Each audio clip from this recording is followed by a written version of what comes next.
Months in the making, there's finally some movement in that disagreement between Interfaith Sanctuary homeless shelter and neighbors near its proposed new site.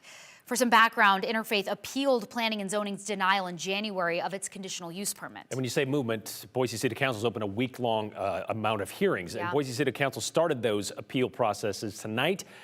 Now it's up to City Council to either reverse the planning and zoning decision or basically to stick with it. Katya Stepovic joins us live from City Hall tonight. Katya, what's the big takeaway from that hearing tonight?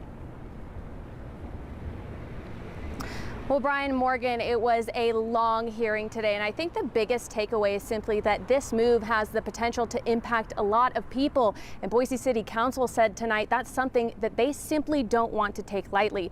Now, during this 5-hour hearing today, it was filled with questions from City Council members to IFS about their security plan and mitigation efforts of any potential negative impacts on the surrounding community. But Interfaith said Planning and Zoning's denial back in January was based on anecdotal information and not factual evidence.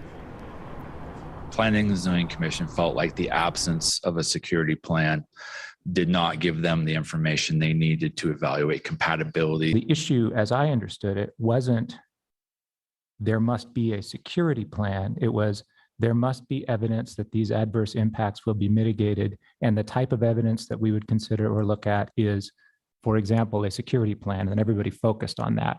There are elements of this application related to security that are not going to be finally resolved until we get through design review. It is rather presumptuous to think that we can come into you with a security plan that is totally baked at the outset, where we don't know what requirements you're going to put on us as to the total number of beds, what requirements you're going to put on us as to what hours people check in and check out. We have kept our homeless community safe, supported, and moving forward with employment, housing, and recovery.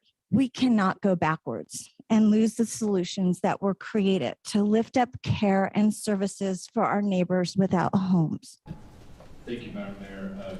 Councilmember Halliburton. But once again, neighbors raised concerns over the move, its impacts, and the size of the new proposed shelter.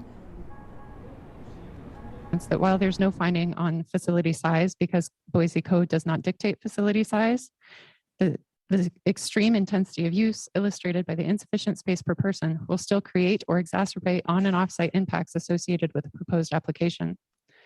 Even compared to the other emergency shelters and to jail cell standards, this shelter design does not provide adequate space for the size of the population they propose to serve.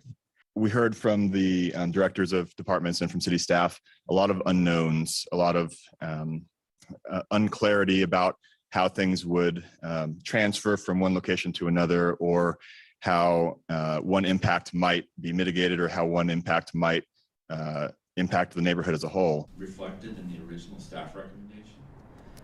The challenge here, of course, guys, is people coming together to agree on something that simply so many people are split on.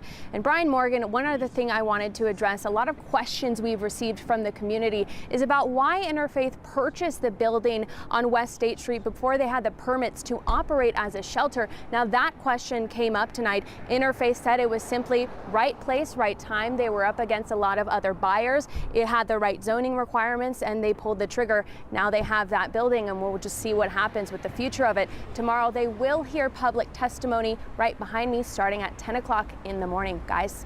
Yeah, they certainly had, or they rolled the dice on that, thinking they had everything lined up with that building. And now, if it is denied once again by Boise City Council, they'd have to go back to basically square one and start all over. Glad you touched on that, Katya. Thank you.